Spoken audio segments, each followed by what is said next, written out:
Welcome to Voodoo Whiskey Gaming, and this is my late review of ReCore. I played it on the Xbox One. You can apparently play it through Windows 10 as well. So the story for this game is, well, sparse. You have to piece it together as you go through the game to find out what actually went down.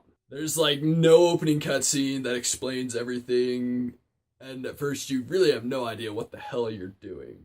But Earth basically came under some massive, pandemic. It's called, the Dust Devil or something like that. You meet a character who, lost his legs to it, and I don't know. Long story short, they couldn't figure out a way to combat the disease, so they decide to change planets? Yeah, I don't know how that makes sense, but that's what they do, and they go to Eden, and you wake up, and Eden should be terraformed by now, but it's not. Something has gone wrong, and obviously it's up to you to fix that. But it's not just you, it's you and your little robot dog named Mac, and you get a couple other robot companions along the way.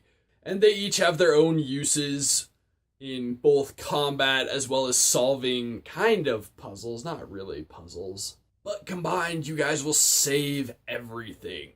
Okay, as for the audio, I think this game actually sounds pretty good. I like the different sound effects for the robot dog and the other robot companions. I think it's interesting that there's this weird robot language that your character can understand, and they give you subtitles for, but they're not actually in a real language. The voiceover work isn't fantastic, but it's not terrible either.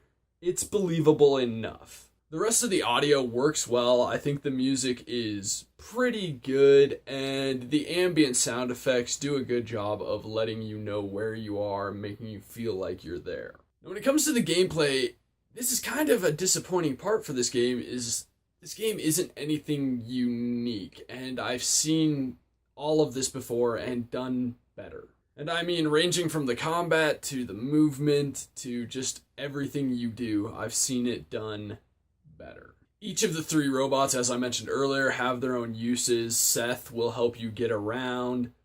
Honestly, Mac, he digs shit up, but that only matters when you're given an objective to dig shit up. I never found anything randomly using it. Your character has a rifle and you lock on, so that makes the combat much easier, although the lock on is far from perfect, which can be a problem. It can leave you in some tough spots at times. The rest of the game feels very much like Darksiders 2, I would say.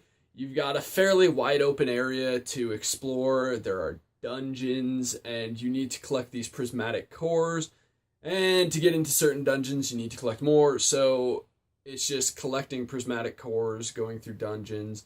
You can find items and all sorts of stuff to upgrade your robot companions, but at the end of the day, like I said, none of this is unique, and I've seen it done better before. When it comes to the controls, they're a little squirrely. They're not perfect, but they're also not game-breakingly bad. Obviously, it's good that they don't break the game, but like I said, they're also not as tight as you'd like them to be.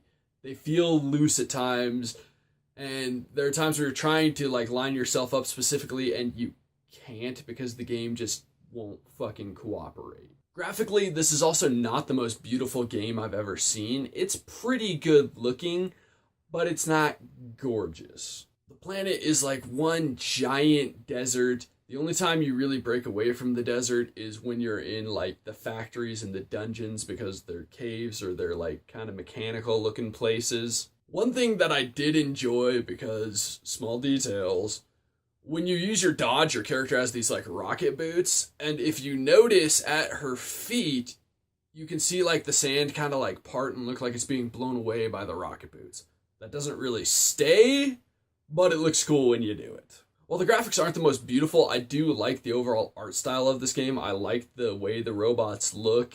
And if it sounds like there's a butt coming, there definitely is. I had some serious frame rate issues with this game. Now, they weren't consistent issues, but there were some areas where the frame rate was just horrible. Shit was stuttering terribly. It was difficult in those areas to deal with. One more complaint, and this isn't really graphical, it's the load times in this game are quite frankly horrible. No matter where you're going, where you are, if you die or whatever, anytime there's a load screen, it's unneededly long. This game isn't that beautiful, that in depth, that it really needs to take that long. At the end of the day, I didn't hate this game, I didn't love this game, it's just kind of there in the middle. And even at its full retail price being only $40, I still can't recommend buying this game. I would say if you've got like GameFly to rent it, or if it's in Redbox, rent it, play it, beat it, but don't pay full price for it. It's not that it's not worth playing, but it's also not necessarily worth your time. If you're bored, got nothing better to do, want to play something new, then rent it. Okay, so in the comments below, why don't you tell me what your favorite desert planet is from video games? Thanks for watching, and if you enjoyed the video, please hit that like button, and if you like what I'm doing in general, share, subscribe. Have a good one.